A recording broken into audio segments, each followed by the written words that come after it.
I'm the money. Every penny of it. The Treasury has agreed to stake you in the game. Vesper. I do hope you gave your parents hell for that. Thank you.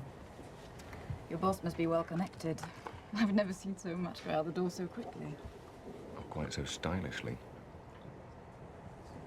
May I ask you where it is? 10 million was wired to your account in Montenegro, with a contingency for 5 more if I deem it a prudent investment. I suppose you've given some thought to the notion that if you lose, our government will have directly financed terrorism. What looks good?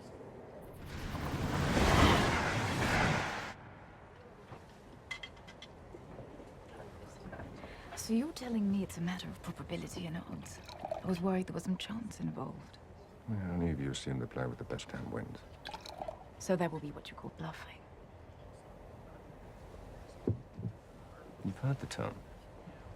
Then you'll also know that in poker you never play your hand. You play the man across from you. And you're good at reading people. Yes, I am. Which is why I've been able to detect an undercurrent of sarcasm in your voice. You'll know short our money is in good hands. You don't think this is a very good plan, do you? So there is a plan. I got the impression we were risking millions of dollars and hundreds of lives on a game of luck. What else can you surmise, Mr. Bond? About you, Miss Lynd? Well, your beauty's a problem. You worry you won't be taken seriously. Which one can say of any attractive woman with half a brain? True, but this one overcompensates by wearing slightly masculine clothing, being more aggressive than her female colleagues, which gives her a somewhat prickly demeanor. And ironically enough, makes it less likely for her to be accepted and promoted by her male superiors, who mistake her insecurities for arrogance.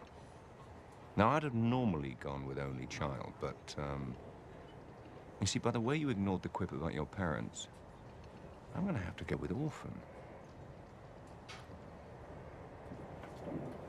All right.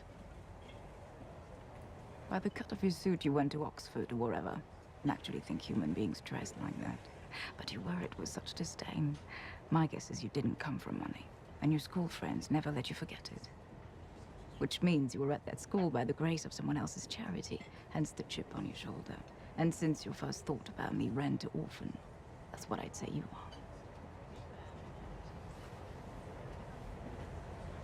Well, you are. I like this poker thing. And that makes perfect sense. Since MI6 looks for maladjusted young men who give little thought to sacrificing others in order to protect Queen and country.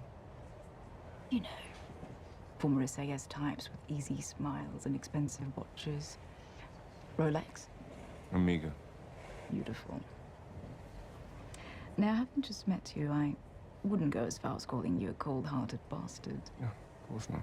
But it wouldn't be a stretch to imagine you think of women as disposable pleasures rather than meaningful pursuits.